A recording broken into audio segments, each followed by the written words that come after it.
আসসালামু আলাইকুম। আজকে আমি আপনাদের দেখাবো গরুর মাংস ও আলু দিয়ে কীভাবে পাতলা ঝোল রান্না করতে হয়। প্রথমে আমি একটি পাত্রে 2 কেজি পরিমাণ গরুর মাংস ভালো করে ধুয়ে নিয়েছি। এখন আমি চুলাতে একটি প্যান বসাবো। প্যান ভালো করে গরম করে নেব। গরম হয়ে যাওয়ার পর এতে আমি কিছুটা পরিমাণ সয়াবিন তেল ও কিছুটা পরিমাণ সরিষার তেল দিয়ে নেব। সরিষার তেল দেওয়ার পর আমি এখানে অল্প একটু হলুদের ফাঁকি ও একটু লবণ দিয়ে নিব। নিয়ে আমি এখানে দেশি আলু নিয়েছি আধা কেজি পরিমাণ। আলুগুলো একটু ভেজে নেব, ব্রাউন কালার করে ভাজবো। ভাজার কারণে আলুগুলি খেতে খুব টেস্টি হয়।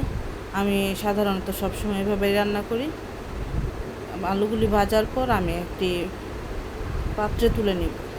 তুলে নেওয়ার পর ওই তেলেই আমি পেঁয়াজ দিয়ে দেব। অনেকখানি পরিমাণ পেঁয়াজ দিয়ে দেব, কুচি পেঁয়াজ। তো কুচি পেঁয়াজ দেওয়ার পর এটা একটু ভেজে নেব পেঁয়াজগুলো। গরুর মাংসের জন্য পেঁয়াজ এতটা ভাজতে হয় না, কারণ গরুর মাংসের সাথে এমনিতেই মিশে যায় পেঁয়াজ। তো আমি একটু ভাজাভাজি করে নেব পেঁয়াজগুলো। এর ফাঁকে বলে নিই, আমি নতুন, আপনারা সবাই আমার পাশে থাকবেন। আমার কথায় অনেক ভুল হয়, আমাকে সাবস্ক্রাইব করবেন, আমার লাইক করে দিবেন, শেয়ার করে দিবেন। আমি এখন দিয়ে দিলাম আদা বাটা, কিছুটা পরিমাণ রসুন বাটা। দেওয়ার পর আমি দেব এখন হলুদের ফাঁকি, দেব মরিচের ফাঁকি, দেব আমি ধনিয়ার ফাঁকি। আর আমি এখানে গোটা এলাচি দারচিনি দেই নাই, কারণ আমার ফ্যামিলির কেউ পছন্দ করে না গোটাটা। আমি ফাঁকি দিয়েছিলাম, এলাচি দারচিনির ফাঁকি দিয়েছি। এখন আমি মশলাগুলির সাথে অল্প একটু পানি দিয়ে কষাবো। মশলাগুলো ভালো করে কষানো হয়ে গেলে আমি এতে লবণ দিয়ে দিব। আমি কিন্তু ফার্স্টে লবণ দেই নাই, এখন লবণটা দিয়ে দিয়েছি।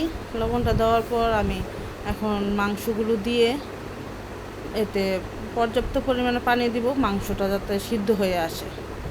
আমার গরুর মাংসটা কিন্তু একটু শক্ত থাকে, একটু পানিটা বুঝিয়ে দিতে হয়। কচি গরু হলে পানি অল্প দিলেই চলে, বা না দিলেও চলে। ওই পানিতে মাংসের পানিতেই মাংস সিদ্ধ হয়ে যায়।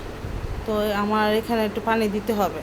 আমি কিন্তু ভিডিওর মাঝখানে আরও একবার পানি দিয়েছি। আমার মাংসটা খুবই শক্ত ছিল, গরুর মাংসটা খুবই শক্ত ছিল। আমি মাঝখানে আরও একবার কষানো হয়েছে, তারপর আবার পানি দিয়েছি, সিদ্ধই হয় নাই।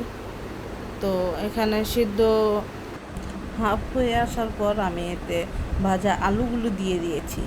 এখন ভালো করে নেড়েচেড়ে আমি মাংসটাকে খুব ভালো করে কষাবো, যাতে মাংসর গা থেকে তেল ছেড়ে আসে। তারপর আমি এতে পর্যাপ্ত পরিমাণ পানি দেব, দিয়ে এটি ঢেকে দেব। ঢেকে দেওয়ার পর নামানোর আগে আমি জিরার ফাঁকি দিব।